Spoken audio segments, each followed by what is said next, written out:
परमात्मा को पाने तथा उसका वास्तविक लाभ प्राप्त करने के लिए पवित्र बाइबल में प्रमाण है कि प्रभु ने मनुष्य को अपना ही स्वरूप बनाया। 6 दिन में सृष्टि रचकर 7वें दिन विश्राम किया। कुरान शरीफ में प्रमाण है कि हजरत मोहम्मद को खुदा स्वयं कह रहे हैं कि मैंने तुम्हें उस परमात्मा की महिमा बताने के लिए भेजा है।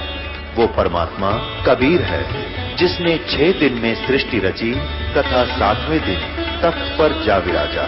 उसकी खबर किसी बाखबर से पूछकर तो देखो। कृपया अवश्य सुनिए जगत गुरु तत्वदर्शी संत रामपाल जी महाराज के अमृत वचन। अपनात्माओं फिर वहीं आते हम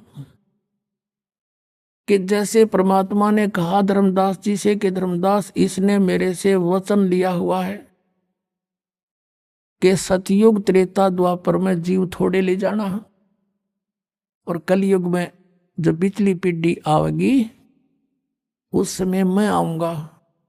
प्रथम चरण तो होगा कलयुग का जब मैं मगर से सह शरीर जाऊंगा। उसके बाद फिर पिछली पीढ़ी शुरू होगी 1920वीं सदी के उत्तरार्ध में। 20वीं सदी कौन सी है? ये 1900 से स्टार्ट 1901 से स्टार्ट होगी 20वीं सदी।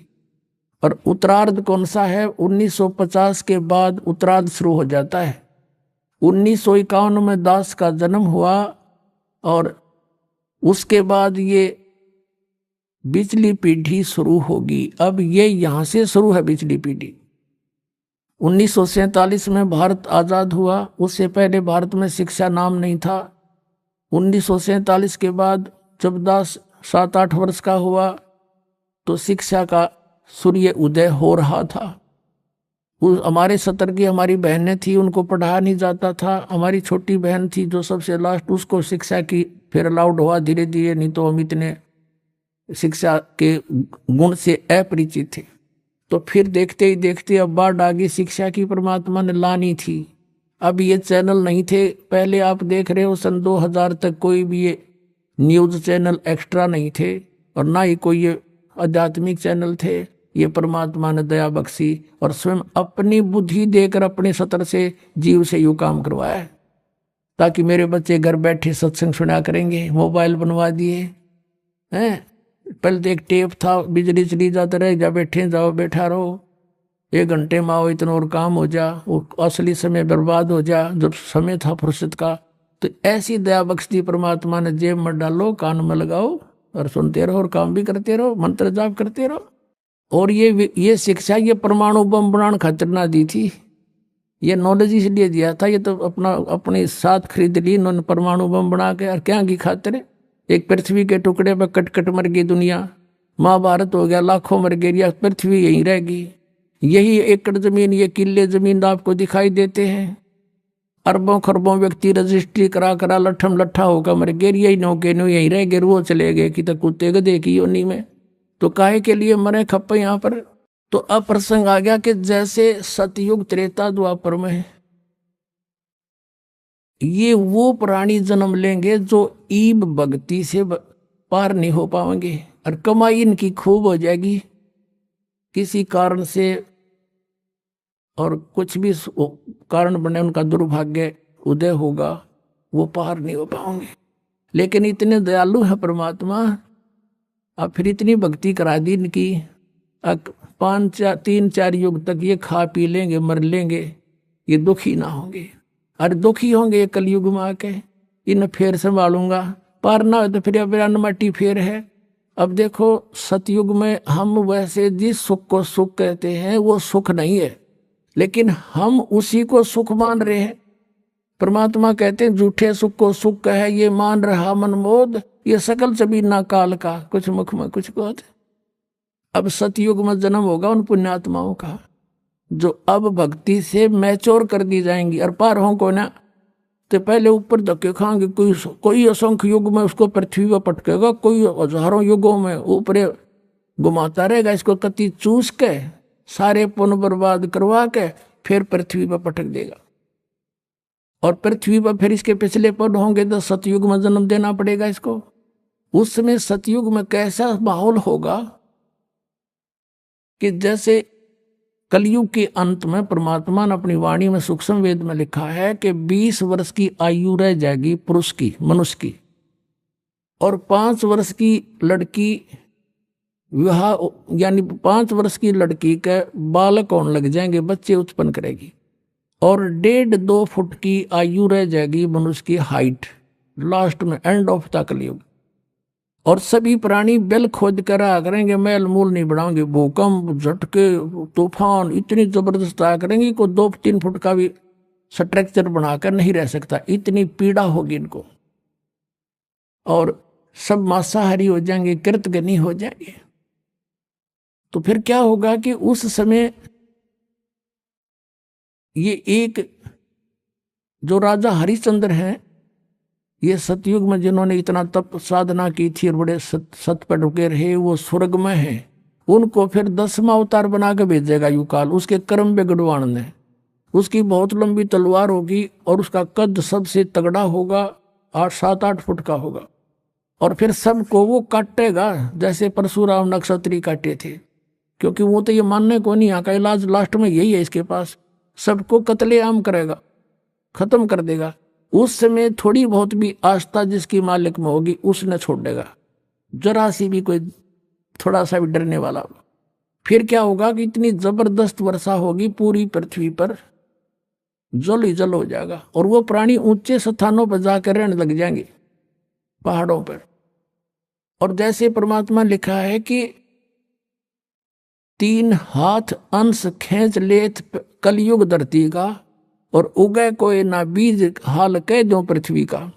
लास्ट के कलयुग के अंत में 3.5 हाथ का अर्थ है 3.5 फुट तक नीचे तक उपजाऊ अंश खत्म हो जाएगा पृथ्वी का। अब आप देख रहे हो खाद पर खाद ठोकने लग रहे, फिर इसमें होगा क्या? कुछ दिनों में समाप्त हो जाएगा ये। लेकिन अब फिर मालिक कुछ दया बख्शेगा आपके ऊपर। अब यूं हजारों वर्षों तक सतयुग जैसा माहौल होगा और समय पर वर्षा होया करेगी और थोड़े में गुजारा होगा। अब हम पृथ्वी ने न्यू पाडन लग रहे हैं, कोठी बनावांगे, बंगले बनावांगे, न्यू करांगे, कार खरीदांगे, 1 किलो 20-20 खाद डाल दें, फिर हम खाने जोगे पैदा करेंगे दाने, घड़ी बकवाद नहीं भावेगी, या फिर स्थिति ठीक होगी, बाग बगीचे लगेंगे, सुंदर माहौल बनेगा। देख लेना यहाँ पर फिर ऐसा ही बनेगा।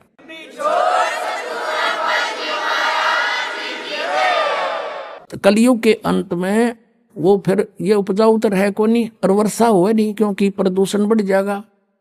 तो उसमें बूंद इसी पड़ा करेंगी जैसे ओस गिरती है, बस, इससे अधिक नहीं। फिर होगा क्या? तो फिर क्या होगा? ये वर्षा जब होगी पानी हो जाएगा, जल जल पूरी पृथ्वी पे हजारों वर्षों तक खड़ा रहेगा। फिर वो धीरे धीरे सूखेगा और वो जमीन में सोख होगा। जमीन के अंदर का जो जहर है, जो अनुपजाऊ कर दिया जिसने, वो सारा ऊपर आओगा बाहर, वो ऊपर आकर वाष्प हो जाएगा।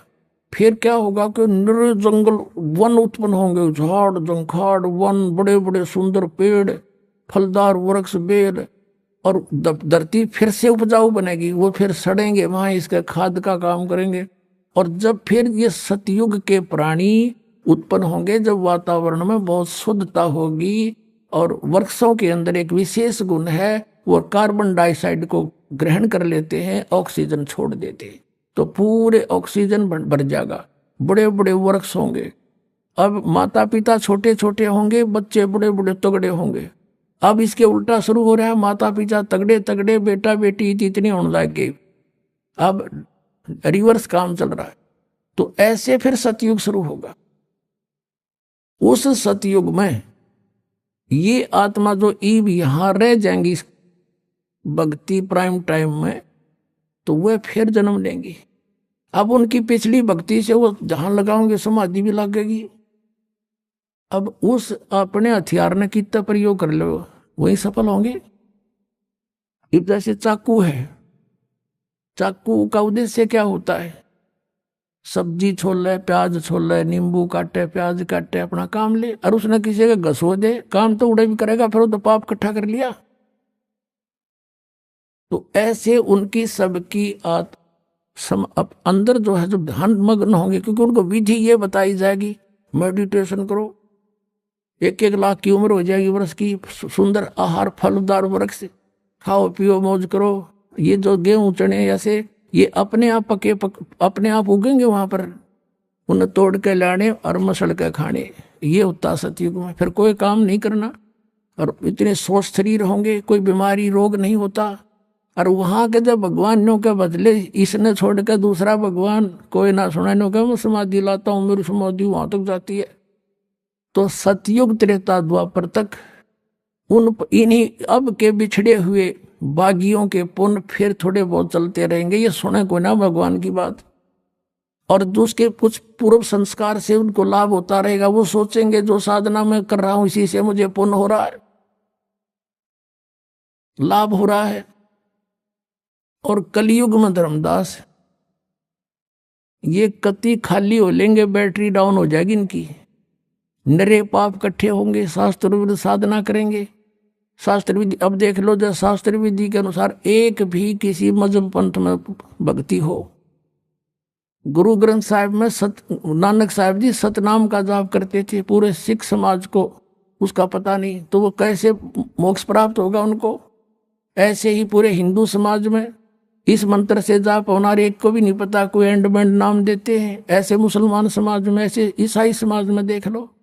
तो ये सब शास्त्र विधि त्याग का मनमानी पूजा करने से अब इनकी पुण्य कमाई तो बनी नहीं, आध्यात्मिक कमाई बनी नहीं, अन्य सिद्धि शादी आ गई वो यहीं बर्बाद कर दी। तो अब इनका कुछ भी क्रिया काम नहीं करेगी, सब दुखी हो लेंगे। और जो साधना ये करते ये तो काम की थी ये कोई ना, पिछले पर हर दिन के अच्छे हैं नहीं, तो सब पर कैर टूटेंगे, बट नेचुरल है।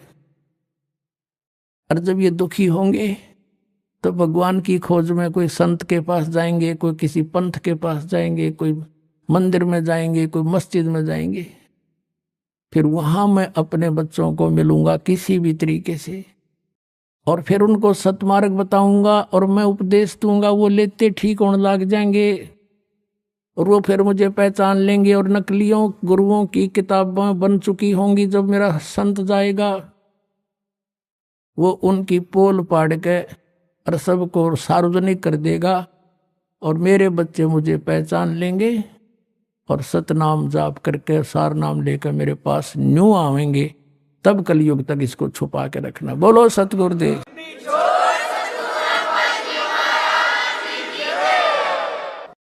इसलिए परमात्मा ने सतयुग त्रेता द्वापर में जानबूझकर फ्री छोड़ दिया था, खा लेने दे धक्के नोर। और अब देखना पुण्यात्माओं, नो जहाज के जहाज भर के जाएंगे सतलोक में। बोलो सतगुरुदेव।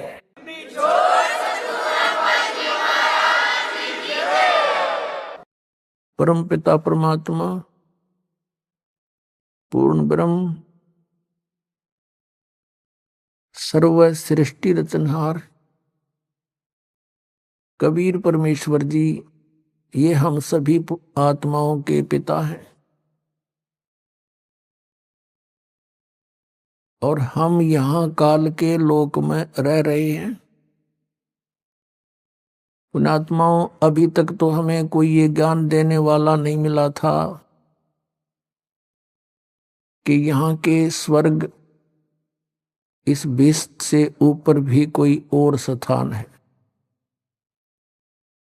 हमने स्वर्ग को अंतिम उपलब्धि मान रखी थी। अब परमात्मा ने आके बताया कि ये जो लोक है ये काल का है, और उस परमात्मा बिना हमें ये ज्ञान कोई नहीं दे सकता, क्योंकि वो हमारे हमदर्द हैं, वो हमारे पिता हैं, और पिता को अपनी संतान दुखी देखी नहीं जाती। पिता को अपनी दुखी संतान की चिंता होती है। और हमारे को इतना मतिहीन बना दिया इस काल भगवान ने। हमारा सारा जीवन आपस में राग द्वेष, खींचातानी, लड़ाई झगड़े और विकार करने पे और पेट के निर्वाह के लिए इस तक ही सीमित कर दिया। पुण्यात्माओं, ये जो सत्संग चल रहा है, ये एक बहुत महत्वपूर्ण दिवस के उपलक्ष्य में ये सत्संग चल रहा है। वो महत्वपूर्ण दिवस कौन सा है कि जिस दिन परमात्मा सतलोक से चलकर इस धरातल पर आए थे, सशरीर आए थे, एक जिंदा महात्मा का रूप बनाकर। वो परमात्मा जिन भी महापुरुषों को मिले हैं, वो जिंदा महात्मा का रूप बनाकर ही मिले हैं कलयुग में। किस किस को मिले हैं? आदरणीय धर्मदास साहिब जी को, आदरणीय मलुकदास साहिब जी, और आदरणीय दादू साहिब जी, आदरणीय नानक साहिब जी, आदरणीय गरीबदास साहिब जी, गांव छुडानी, जिला झज्जर, हरियाणा वाले,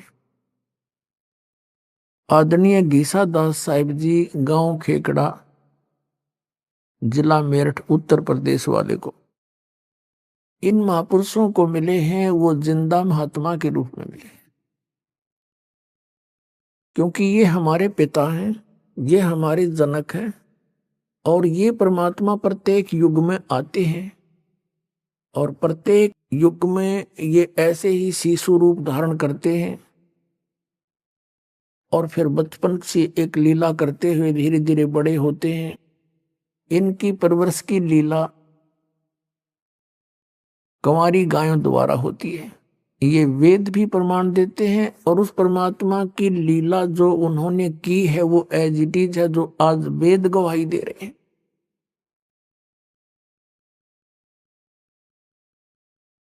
जैसे कि ये समागम चल रहा है, फाल्गुन उतरते की द्वादशी को परमेश्वर कबीर देव जी, असंख्य ब्रह्मांड के स्वामी, सतलोक से चलकर आए और गांव छुडानी, जिला झज्जर के खेतों में, जंगल में, जहां आदरणीय गरीबदास साहिब जी 10 वर्षीय बालक गौवें चरा रहे थे, गवाले रूप में, अपनी ही गौओं के गवाले थे, और भी 5, 7, 10 अन्य गवाले भी उनके कुछ नौकर थे, और कुछ दूसरे गांव के लोग भी साथ थे। कुछ बड़े थे, कुछ छोटे थे। गरीबदास जी सबसे छोटे थे। एक जिंदा महात्मा का रूप बनाकर परमात्मा सतलोक से चलकर आए, वहां प्रकट हो गए। कुछ ही दूरी पर फिर उनको आते नजर आए गरीबदास साहिब जी और वो सभी पाली। उस समय 10 बजे, यही मौसम था, 10 बजे एक वृक्ष के नीचे बैठकर, जांडी के नीचे खाना खा रहे थे। और कबलाना गांव से गांव छुडानी को जाने का एक आम रास्ता था। पैदल चलने वाले व्यक्ति वहीं से आते जाते थे, यात्री भी वहीं से आते जाते थे। उसी रास्ते से, उसी के साथ में वो जांडी का पेड़ था, जहां वो आहार कर रहे थे, दोपहर का खाना खा रहे थे। परमात्मा वहां आए तो सभी पालियों ने कहा कि महाराज आओ भोजन पालो। परमेश्वर ने कहा कि मैं भोजन तो बच्चों अपने गांव से खा कर आया हूं। कहाँ है आपका गांव? गांव मेरा सचखंड है, सतलोक है। कितनी दूर है यहां से? कि 16 शंख कोस की दूरी। उन्होंने पालियों ने कहा महाराज फिर दूध तो पीना ही पड़ेगा, हम अतिथि को ऐसे नहीं जाने देते। तो परमेश्वर ने, कबीर देव जी ने कहा, सतपुरुष ने कहा कि भाई मैं कुंवारी गाय का दूध पीता हूं, पिलाना है तो पिलाओ। तो दूसरे पाली थे, कहने लगे बाबा जी तेरी नीयत खराब है, मजाक करते हो, आपकी दूध पीने की नीयत नहीं है। कुंवारी गाय को भी दूध देती है। परमात्मा ने कहा भी देख लो, दूध पिलाना है तो कुंवारी गाय का पीता हूं। गरीबदास जी उठे, 10 वर्षीय बालक, और लाए एक गऊ पकड़ के, बछिया 1.5 वर्ष की, और ला के खड़ी कर दी कि महाराज देखियो, इसको बच्चा तो है भी नहीं, दूध कैसे देगी है? परमात्मा ने कहा कोई पात्र है तुम्हारे पास? जिसमें दूध निकाले। कहाँ जी है कि धो लो उसको। जी धो लिया, धो के साफ करा हुआ है। रखिस के नीचे, गाय के नीचे बैठ गया गरीबदास जी बालक लेकर के। आदमी हंस रहा, देखेंगे कैसे दूध देगी। परमात्मा कबीर जी ने, सतपुरुष ने थपकी मारी गऊ के पीठ पर, सतन लंबे लंबे हो गए, दूध की धार बंध गई और वो पात्र भर दिया।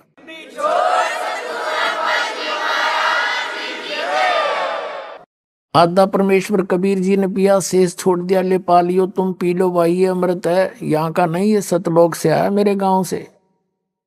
अब वो क्या जाने इस बात को, वो तो उनको एक यात्री समझ रहे थे, संत समझ रहे थे, राह चलता महात्मा। गरीबदास जी ने कहा लो महाराज जी मैं पीऊंगा आपका। और दूसरे ये कहने लगे कि तुम ना जाने किस जाति का है, और जंतर मंत्र से दूध निकाल दिया, पाप का दूध हम तो नहीं पीवे। गरीबदास साहब जी, ये शुभ संस्कार बचपन से ही होते हैं ऐसी महान आत्माओं में। कहा जी आपका जूठा दूध हमें कब कब मिले, मैं पीऊंगा। गरीबदास जी ने पिया। कहते हैं ना सकल पदार्थ है जगमाई, कर्म ही नर पावनाई। अब गरीबदास साहिब जी को परमात्मा ने ज्ञान दिया, सचखंड दिखाया, सतलोक दिखाया, फिर उधर से उनको मृत जान लिया। गांव वाले उठा कर ले गए, चिता पे रख दिया और अंतिम संस्कार की तैयारी कर दी। इस दौरान 8-10 घंटे लग गए। उधर परमात्मा ने अपनी प्यारी आत्मा गरीबदास जी को सारे सचखंड के बारे में, सब लोगों के बारे में, ब्रह्मा विष्णु महेश की स्थिति से परिचित करा के वापस छोड़ दिया कि बेटा जा, तेरे शरीर का नाश करने वाले हैं। गरीबदास जी ने बहुत कहा भगवान मुझे ना भेजो, वो गंदा लोग है। तो परमेश्वर ने कहा भक्ति करो और मैंने जो ज्ञान दिया इसको बोलो, सुनाओ जग में। और बेटा तुम्हारे भाई बहन है वो फंसे हुए हैं, उनको समझाओ, उनके लिए तुम एक गवाह बनेगा आने वाले समय में, जाइए। उसी समय परमात्मा की आज्ञा पाते ही 1 सेकंड में शरीर के अंदर था। एकदम खड़े हो गए भगवान। खड़े होकर उठकर चल पड़े, खुशी की लहर दौड़ गई, लड़का जीवित हो गया, बच्चा जीवित हो गया। उस समय से ये और कुछ नहीं बोलते थे, जो परमात्मा ने कबीर देव जी ने उनके अंदर ये अमृतवाणी फीड कर दी थी वही निकाल रहे थे बार बार। वो उसी वाणी में ही बोलते थे, दूसरी बात ही नहीं करते थे किसी से। ऐसे सोचा गांव वालों ने कोई बात नहीं, लड़का जीवित तो हो गया पर हो गया मेंटल। बहुत सा इलाज करवाया, झाड़ फूक वालों को दिखाया, वैद्यों से दवाई ली, ऑल इन वैन, सब निष्फल रहा। और पागल कहने लगे उस परमपिता के परमहंस को, बावड़िया, पागल, बावड़ा। एक दिन एक दादू पंथी गोपाल दास नाम के एक संत आगे, जो श्री दादू जी के पंथ से संबंधित थे, और वो वैश्य कुल से थे, बनिया जाति से, कुछ पढ़े लिखे थे, और वो साधु रूप मतलब वैराग ले रखा था। बाल बच्चे उनके बड़े हो चुके थे, घर त्याग रखा था। आदरणीय दादू साहेब जी को भी परमात्मा मिले थे और जिंदा बाबा के रूप में, बाबा जिंदा के रूप में मिले थे। अब वो गोपाल दास गांव छुडानी में आ गया और किसी भक्त के यहाँ रुक गया। उस भक्त ने चर्चा कर दी, जी हमारे ऐसे एक लड़की का लड़का है और वो यहीं रहते हैं, घर जमाई रहता है वो, उस लड़के का पिता। और ऐसे ऐसे एक महात्मा आया था, एक कंवारी गाय का दूध निकाला, बच्चे ने पी लिया, मेंटल हो गया, उस दिन तक मर गया था वो, तो मालिक की दया हुई जीवित हो गया। और कहते हैं संतों की विद्या को संत ही जानते हैं, काट सकते हैं, आप कुछ दया कर दो।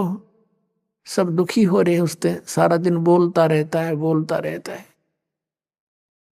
गोपाल दास जी ने कहा कि लाओ बुला के, कौन है देखता हूं मैं, क्यों नहीं ठीक हो जाएगा। अब वो भक्त गया उस आदरणीय गरीबदास साहिब जी के नाना जी के पास, वो बहुत बड़े किसान थे, जमींदार थे, 1400 एकड़ जमीन थी। उनके साथ 5-7 बुजुर्ग से गांव के ओर आ गए, बच्चे को साथ ले आए, गोपाल दास महात्मा के पास खड़ा कर दिया। गोपाल दास ने कहा, बेटा कौन था वो जिसने तेरा जीवन बर्बाद कर दिया? आदरणीय गरीबदास साहिब जी कहने लगे, अलल पंख अनुराग है सुन मंडल रे थीर, दास गरीब उधारिया मोय सतगुरु मिले कबीर।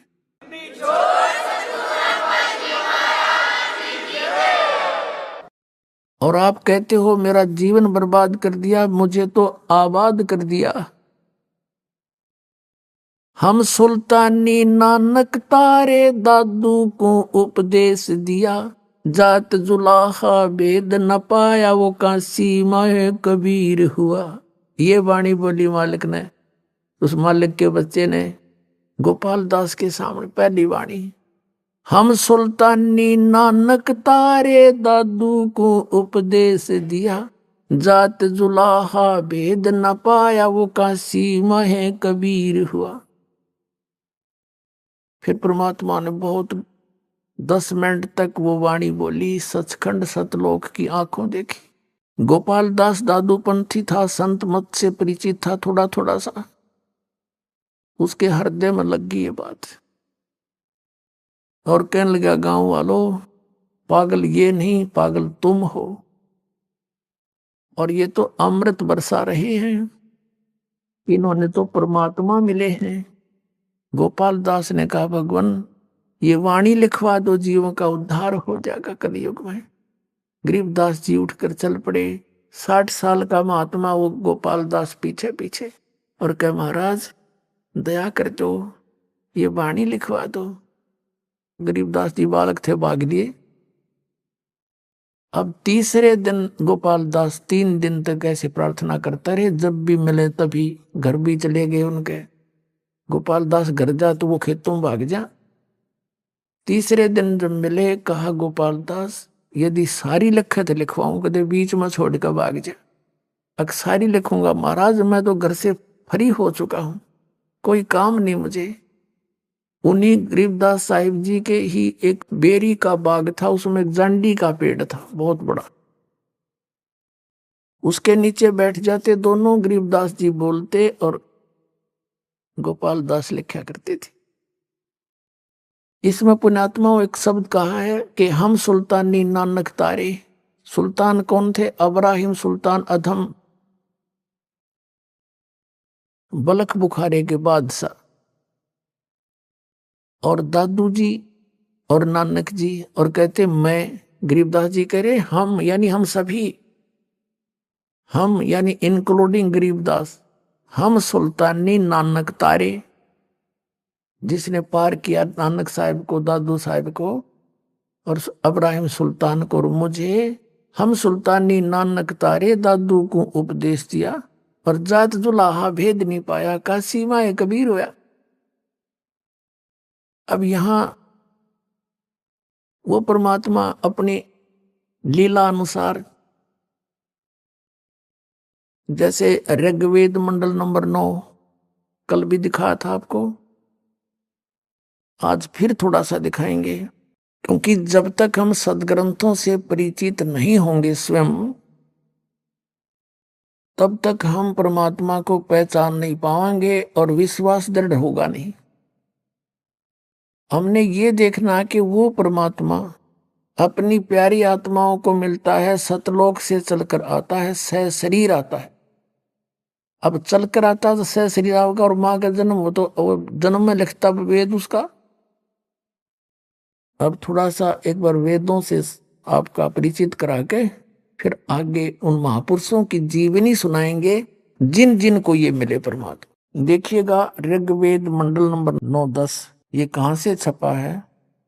प्रकाशक है सार्वदेशिक आर्य प्रतिनिधि सभा, महर्षि दानंद भवन, रामलीला मैदान, नई दिल्ली। और मुद्रक है prince offset printer, 1510 Pataudi house, दिरांगना, नई दिल्ली। इसमें ऋग्वेद मंडल नंबर 9 और सूक्त 86 आपको दिखाते हैं। ऋग्वेद मंडल नंबर 9 सूक्त 86 का मंत्र 26। इसमें क्या कहा कि यज्ञ करने वाले यजमानों के लिए परमात्मा, यज्ञ माने धार्मिक अनुष्ठान यानी भक्ति करने वाले यजमान माने भक्तों के लिए परमात्मा सब रास्तों को सुगम करता हुआ उनके विघ्नों को मर्दन करता है और उनको पवित्र करता हुआ अपने रूप को सरल करता हुआ। अब परमात्मा का सतलोक में जो रूप है मनुष्य सदृश है, करोड़ सूर्य करोड़ चंद्रमा मिला दे, एक रोमकूप की शोभा इतनी है। और उसी रूप में यदि यहाँ आ जाए तो हम कुछ नहीं देख सकते, आंखें बंद हो जाए सबकी। इसलिए अपने रूप को वो सरल करके हल्के तेज पुंज का बना के वह कांतिमान परमात्मा यहाँ इन्होंने ये कबीर शब्द है, कबीर, हम इसको कबीर बोल रहे हैं, कबीर अपनी देसी भाषा में। हम वेदों को वेद बोलते हैं, ऐसे कबीर इन्होंने इसका अपनी व्याकरण अनुसार ऐसे संधि छेद करके ऐसे लिख लिया, इसका अर्थ कर दिया सर्वज्ञ। अब अगर इसका अर्थ ये कवि लिख दें तो भी हम मान जाते, लेकिन यहाँ परमात्मा का प्रकरण है तो कवि बीच में आ नहीं सकता, काव्यकार। इसका अर्थ है कबीर देव। इसके लिए कंसेप्ट फिर क्लियर करना पड़ेगा। ये पुस्तक है यजुर्वेद, ये स्पष्ट लिखा है, इसके ऊपर रे लगा रखा है और इसका संधि छेद करके और लिख दें यजु, जैसे ये लिख रखा है यजु, तो इसका अर्थ यजुर्वेद लिखना पड़ेगा। यदि कहीं पर ऐसा भी लिखा हो तो उसका अर्थ भी यजुर्वेद लिखना पड़ेगा, तभी इस पुस्तक के बारे में समझेंगे। अब इसी का प्रकरण यहाँ पर है एक। अब यजुर्वेद दिखाएंगे आपको बीच में, फिर ऋग्वेद पर आएंगे। प्रकाशक है सार्वदेशी कार्य प्रतिनिधि सभा 2/5 महर्षि दानंद भवन रामलीला मैदान नई दिल्ली से। ये इसके अनुवादक है महर्षि दानंद सरस्वती। मुद्रक prince offset printers 1510 Pataudi house त्रियागंज नई दिल्ली से। इसके 36वें अध्याय में एक यजुर्वेद के ऊपर श्लोक है, मंत्र है। ये है यजुर्वेद और ये 36वां 33वां अध्याय 36वां अध्याय है। इसके प्रथम मंत्र में यहां लिखा है ऋचम वाचम प्रपदे मनो यजु प्रपदे। ये यजुर्वेद के विषय में है। इस मंत्र का यदि अनुवाद करता अर्थ कर दे यजु का और यजुर्वेद ना लिखे तो अनर्थ हो गया वो। यहां देखना, यहां महर्षि दानंद ने बिल्कुल सही लिखा है, यजु है ये शब्द, यजुर्वेद लिख दिया। इसको पूरा तभी बनेगा जब इसको समझने के लिए लिखना पड़ेगा कि ये यजुर्वेद की महिमा है। बस अगर इसका अर्थ कर देता, इस ना लिखकर और कुछ लिख देता, स्तुतियां और कुछ लिख देता इसमें, तो कैसे समझते कि यजुर्वेद के बारे में जानकारी है। हम फिर आते हैं ऋग्वेद पर। ये ऋग्वेद है 9-10 मंडल और यहां से देखें। प्रकाशक है सार्वदेशी कार्य प्रतिनिधि सभा महर्षि दानंद भवन रामलीला मैदान नई दिल्ली। ये वही है जो अभी आपको पहले दिखाया था। अब यहां देखिएगा, अब फिर आगे ऋग्वेद मंडल नंबर 9 सूक्त 86 मंत्र 26 पे। अब इससे पहले हम यहां से चलें तो अच्छा रहे, क्योंकि प्रकरण जो चला था कि वो परमात्मा कुंवारी गायों का दूध पीता है। वो चाहे जब भी आता है जिस रूप में, यहां पर लिखा है ये ऋग्वेद मंडल नंबर 9 और सूक्त नंबर 1, इसका मंत्र नंबर 9 थोड़ा सा हिंट देंगे।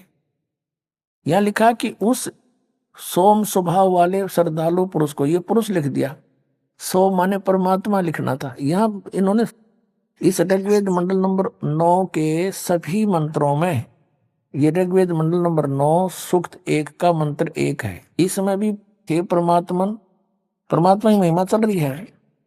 और ऋग्वेद मंडल नंबर 9 सूक्त 1 के मंत्र नंबर 2 में भी हे परमात्मा, और 3 में भी हे परमात्मा, और 4 में भी हे परमात्मा, और 5 में भी हे परमात्मा, और 6 में भी। ऋग्वेद मंडल नंबर 9 सूक्त 1 मंत्र 6 में भी हे परमात्मा। और इन्होंने फिर आगे देखा कि महर्षि दानंद तो परमात्मा को निराकार बताता है, और 8 में फिर आ गया भगवान का शरीर है। वहां पर पुरुष लिखना शुरू कर दिया 7 से ही। पुरुष माने भी परमात्मा होता है। यजुर्वेद अध्याय नंबर 40 के मंत्र 17 में दयानंद जी ने खुद पुरुष माने पूर्ण परमात्मा कहा है। तो यहाँ पुरुष माने हमने परमात्मा ही मानना पड़ेगा। उस परमात्मा को उग्र गतियां प्रेरणा करती हैं, यानी भयंकर स्थितियां जब हो जाती हैं परिस्थितियां पृथ्वी पर, तो परमात्मा आता है, भासमान शरीर को वह पुरुष प्राप्त होता है।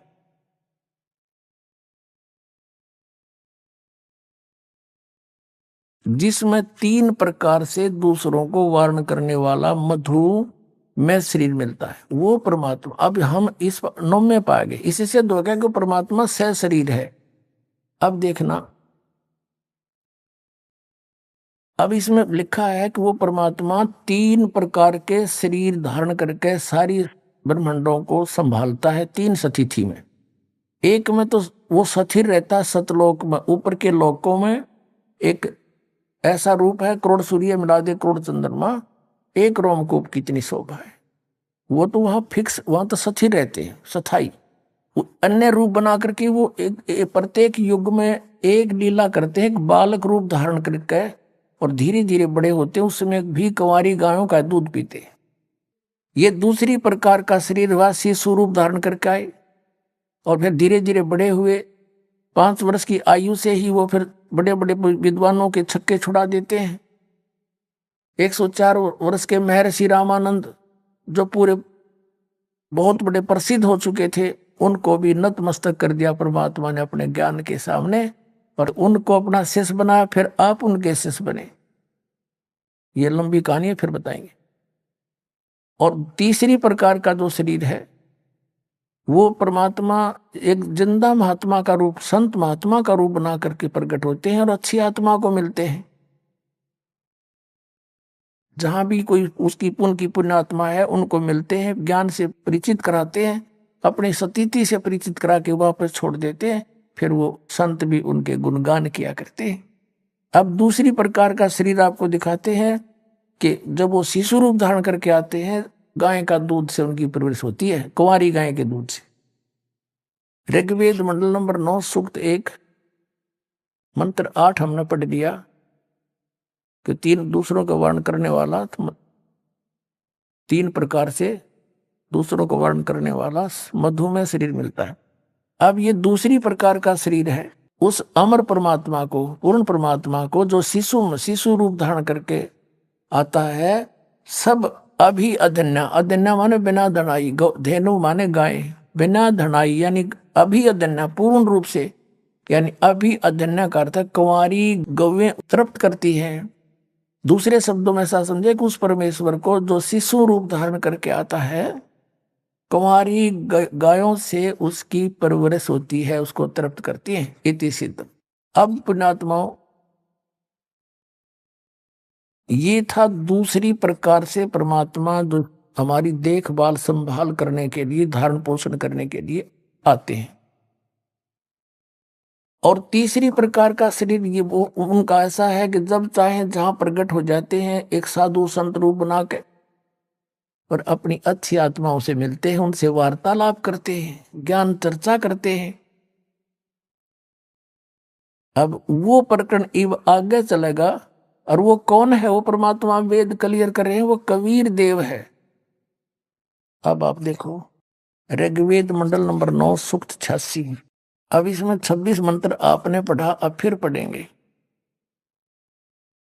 यज्ञ करने वाले यजमानों के लिए परमात्मा, अर्थात भक्ति करने वाले भक्तों के लिए परमात्मा सब रास्तों को सुगम करता हुआ उनके विघ्नों को मर्दन करता है, उनको पवित्र करता हुआ और अपने रूप को सरल करता हुआ, हल्का बना करके, वह कांति में परमात्मा कबीर देव, यहां कबीर देव लिख देना था बस, विद्युत के समान क्रीड़ा करता हुआ वर्णीय पुरुष को, अच्छी आत्मा को, श्रेष्ठ पुरुष को प्राप्त होता है। ऋग्वेद मंडल नंबर 9 सूक्त 86 मंत्र 26 पढ़ दिया। अब 27 में क्या बताया है कि जो परमात्मा ध्रुवलोक के तीसरे पृष्ठ पर विराजमान है, सतलोक में भी उसके अंतिम छोर पर रहता है। अब ऋग्वेद मंडल नंबर 9 और सूक्त नंबर 82 इसको और अच्छी तरह क्लियर करता है। ऋग्वेद मंडल नंबर 9 और सूक्त 82 और मंत्र नंबर 1 यहां पर है।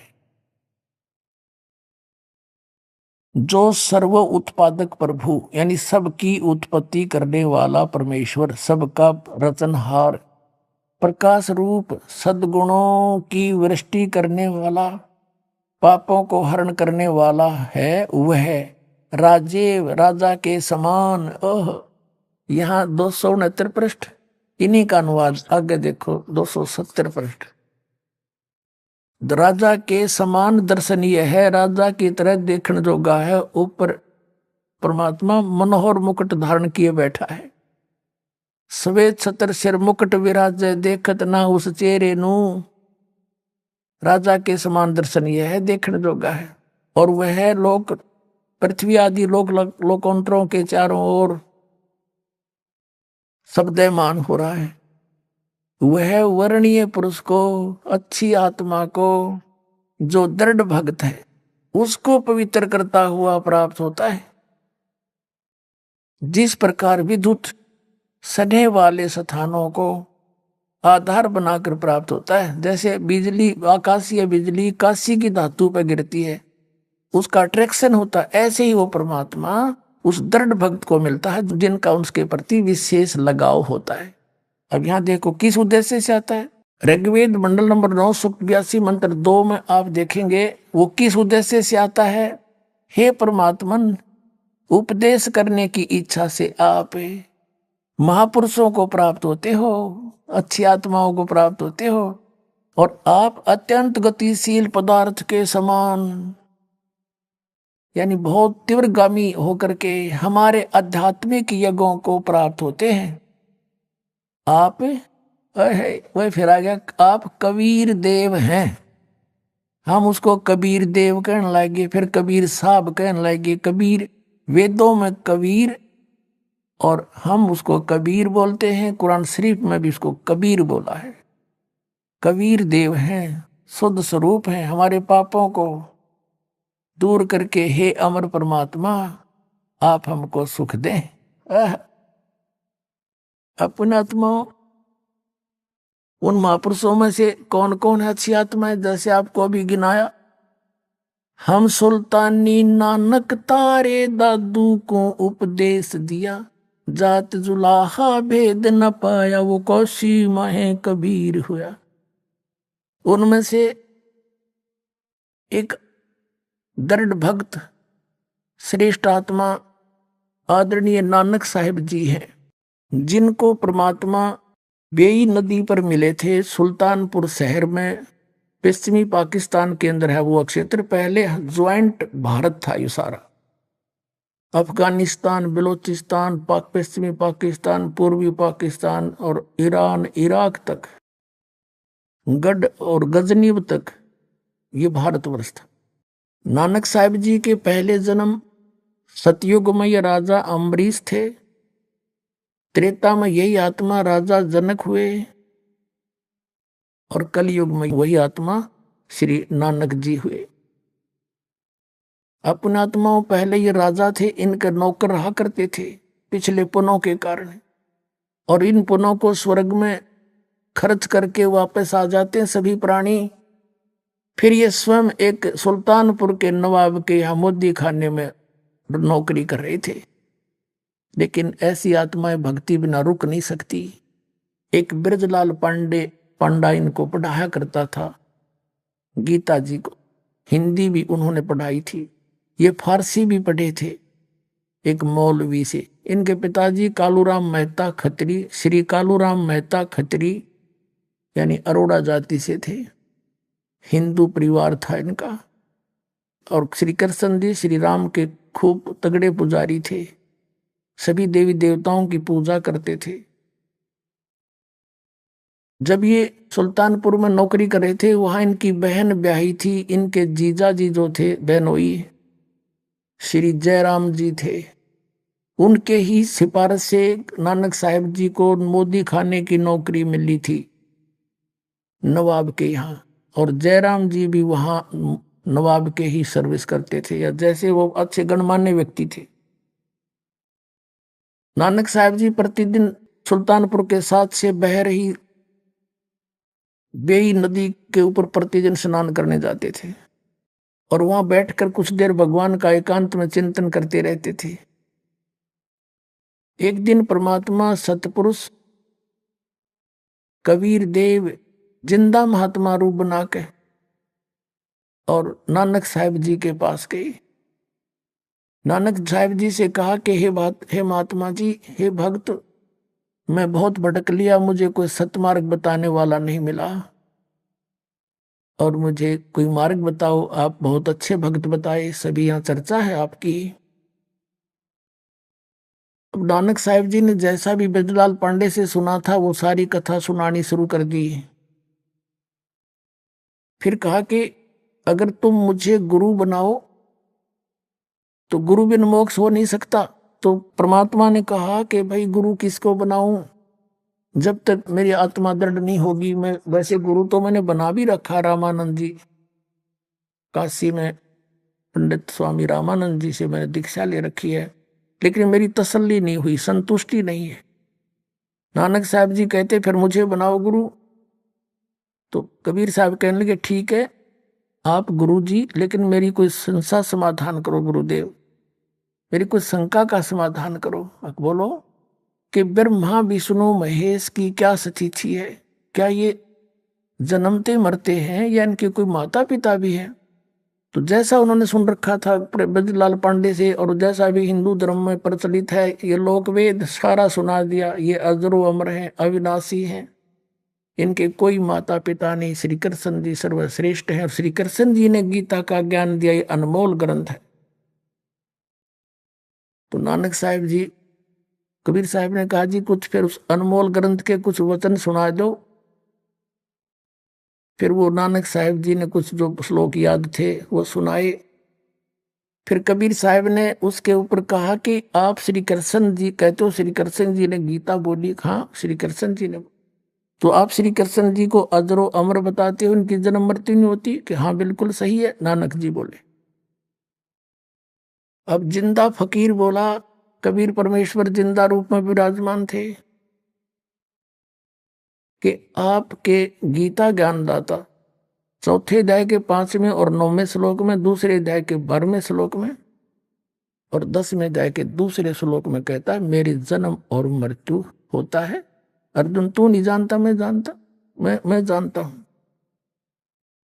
और फिर कहता है 18वें अध्याय के 62वें श्लोक में कि तू सर्वभाव से उस परमेश्वर की शरण में जा, उसकी कृपा से तू परम शांति को, सनातन परम धाम को प्राप्त होगा। तो वो कौन है जो गीता ज्ञानदाता से भी अलग है? आइए अब हम उन श्रद्धालुओं के अनुभव जानते हैं जो जगत गुरु तत्वदर्शी संत रामपाल जी महाराज जी से दीक्षा प्राप्त कर चुके हैं तथा उनके द्वारा बताए गए भक्ति मार्ग पर चल रहे हैं। नमस्कार जी। नमस्कार सर। क्या नाम है जी आपका? रीना सैनी। रीना सैनी जी, आप कहाँ से हैं? गांव भंडारी, तहसील मतलोडा, डिस्ट्रिक्ट पानीपत, हरियाणा से सर। संत रामपाल जी महाराज से नाम दीक्षा आपने कब ली? संत रामपाल जी महाराज जी से मैंने नाम दीक्षा 25 मई 2016 को ली। रीना जी, अपने भक्ति सफर के बारे में बताइए, आपने क्या क्या भक्ति साधनाएं की हैं? सर, संत रामपाल जी महाराज जी से नाम दीक्षा लेने से पहले मैं, जैसे हमारे परिवार में जो पूजा होती थी देवी देवताओं की भी, ब्रह्मा विष्णु महेश की, दुर्गा माता की, और जो व्रत वगैरह करते हैं सोमवार शुक्रवार बृहस्पतिवार के भी व्रत किए थे मैंने।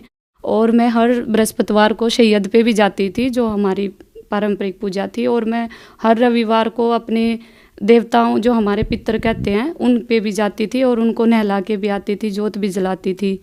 और ये सब पूजा करने के बावजूद भी मुझे कुछ लाभ नहीं हो रहा था सर। मेरी एक इच्छा थी कि अनमैरिड टाइम में मेरे जो रियल पापा थे वो ड्रिंक बहुत ज़्यादा करते थे सर, तो मैं हर भगवान से यही विश मांगती थी कि परमात्मा इनको सद्बुद्धि दो, इनकी दारू छूट जाए, लेकिन फिर भी पापा की दारू नहीं छूटी।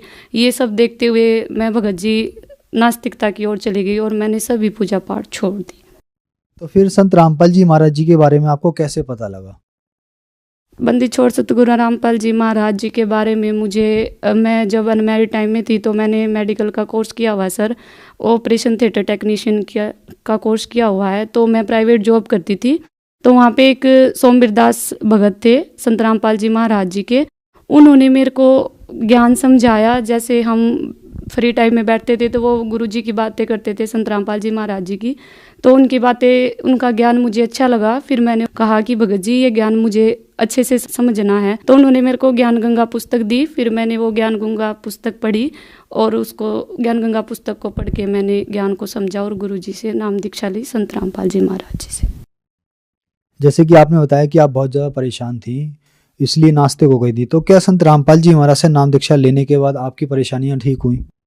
हाँ, नाम दीक्षा लेने के बाद सबसे पहले लाभ तो मेरे को ये हुआ कि मेरे भगत जी को कई सालों से पथरी का दर्द होता था, उनकी यूरेटर में पथरी थी। तो वो मालिक की दया, बंदी छोड़ सतगुरु रामपाल जी महाराज की दया से ट्रीटमेंट लेने से ही निकल गई। जबकि डॉक्टर ये कह रहे थे कि ऑपरेशन कराना पड़ेगा, जो पथरी का साइज़ है वो 5 mm से कुछ ज़्यादा बता रहे थे, अभी मुझे अच्छे से याद नहीं।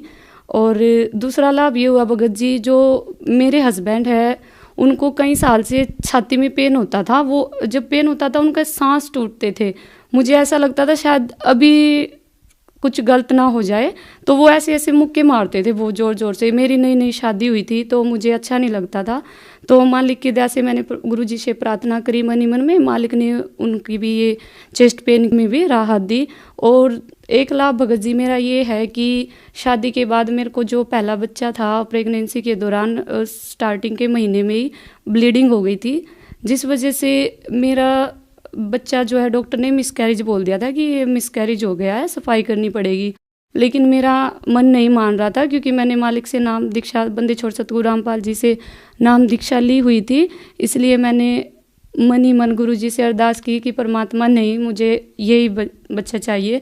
तो डॉक्टर बोले कि ठीक है, आप सफाई के लिए नहीं मान रहे हो तो आप 1 हफ्ते का ट्रीटमेंट लो और हो सके तो भगवान आपकी सुन ले। तो मैंने कहा ठीक है, मैं 1 हफ्ते का ट्रीटमेंट लेके देखूंगी, अगर नहीं कुछ हुआ तो मैं मिसकैरेज करा लूँगी। तो डॉक्टर ने मेरे को 1 हफ्ते का ट्रीटमेंट दिया। मैं घर आके मैंने बंदी छोड़ सतगुरु रामपाल जी महाराज जी से मन ही मन प्रार्थना लगाई और मैंने गुरु जी से कहा कि गुरु जी दया करो। मालिक ने मेरी मन की प्रार्थना को भी सुन लिया और मेरा वही बच्चा 9 महीने तक ठीक ठाक रहा और गुरु जी की दया से आज वो मेरा बेटा 5 साल का हो गया है, उसको कोई दिक्कत नहीं है। ये वही बच्चा है जो डॉक्टर ने बोल दिया था कि ये मिसकैरेज हो गया है, एक नहीं बल्कि 2 डॉक्टर ने बोल दिया था।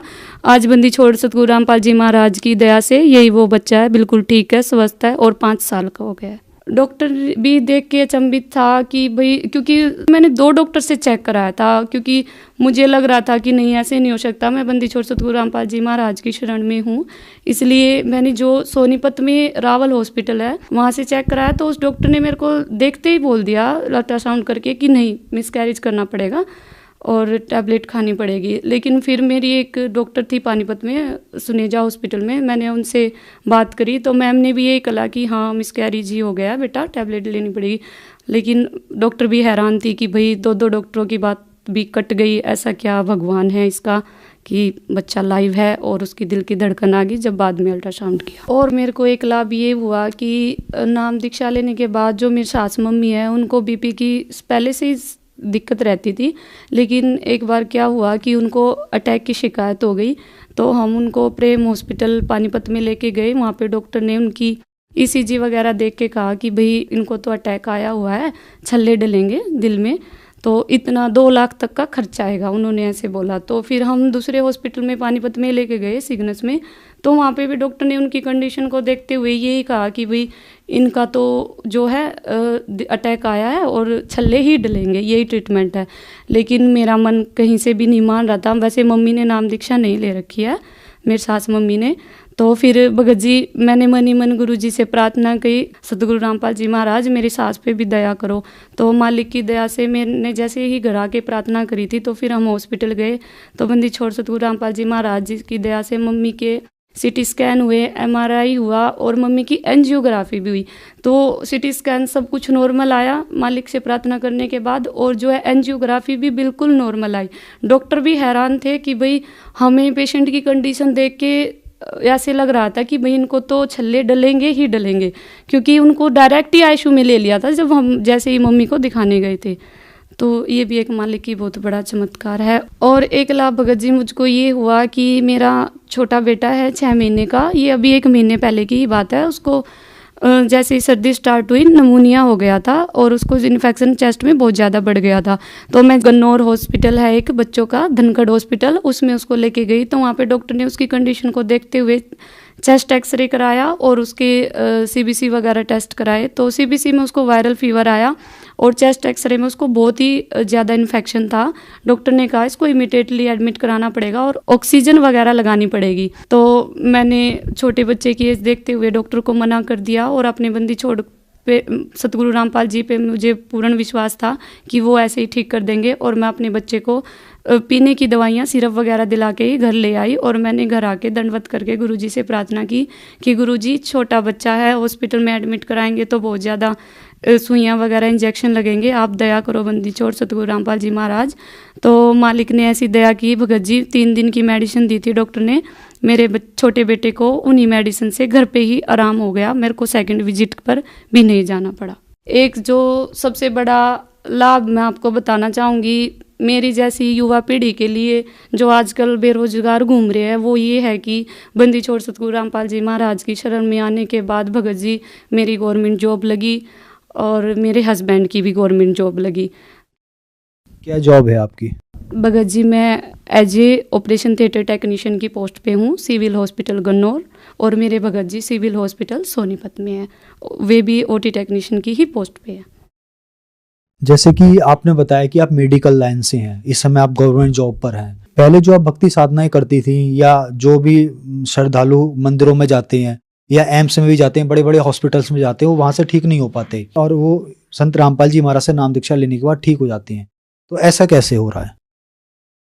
ऐसा है भगत जी कि हम जैसे मेडिकल लाइन में है, हेल्थ डिपार्टमेंट में है, तो हमने भी देखा है कि जब हम जैसे मैं ऑपरेशन थिएटर टेक्नीशियन हूँ तो ऑब्वियसली बात है मैं ऑपरेशन थिएटर में ड्यूटी करती हूँ, तो वहाँ पे हमने भी देखा है कि हमारे जो सर्जन है ऑपरेशन करने से पहले अपने भगवान को ऐसे याद करते हैं और तब सर्जरी स्टार्ट करते हैं। जो सर्जरी का काम है वो डॉक्टर का है, लेकिन पेशेंट को जीवन दान देना वो भगवान का काम है। और संत रामपाल जी महाराज जो है सही विधि बताते हैं पूजा साधना की, वो प्रमाण के सहित बताते हैं। उन्होंने बताया है कि अपने ज्ञान में सत्संग वगैरह में कि जो वेदों में भी प्रमाण है कि जो पूर्ण ब्रह्म है, पूर्ण परमात्मा है, वो साधक की उम्र 100 साल भी बढ़ा सकता है। इसीलिए जो है श्रद्धालुओं को लाभ हो रहे हैं। संत रामपाल जी महाराज से नाम दीक्षा लेने के बाद आपको बहुत अद्भुत लाभ प्राप्त हुए। तो जो दर्शक आज आपको टीवी पर देख रहे हैं और वो भी संत रामपाल जी महाराज से नाम दीक्षा लेना चाहते हैं, लाभ लेना चाहते हैं, उनको क्या करना होगा?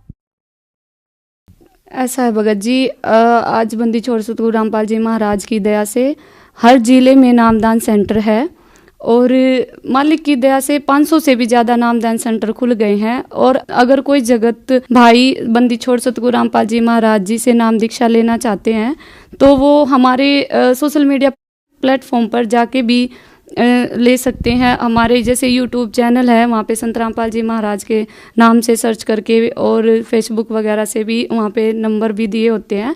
और सबसे आसान तरीका ये है कि विभिन्न चैनलों पे बंदी छोड़ सतगुरु रामपाल जी महाराज जी के सत्संग आते हैं, तो वहाँ पे एक नीचे लाइन चलती है, उस लाइन पे बंदी छोड़ सतगुरु रामपाल जी महाराज से कॉन्टैक्ट करने के लिए नंबर भी लिखे हुए होते हैं।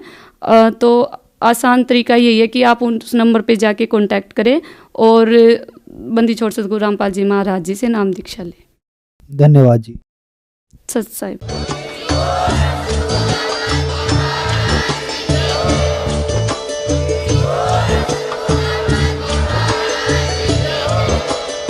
आप सुन रहे थे जगत गुरु तत्वदर्शी संत रामपाल जी महाराज जी के मंगल प्रवचन। अधिक जानकारी के लिए विजिट कीजिए हमारी वेबसाइट www.jagatgururampalji.org। संत रामपाल जी महाराज जी के शुभ आशीर्वाद से पूरे विश्व भर में 500 से भी ज्यादा नाम दीक्षा केंद्र हैं, जिन पर संत रामपाल जी महाराज जी द्वारा ऑनलाइन निःशुल्क नाम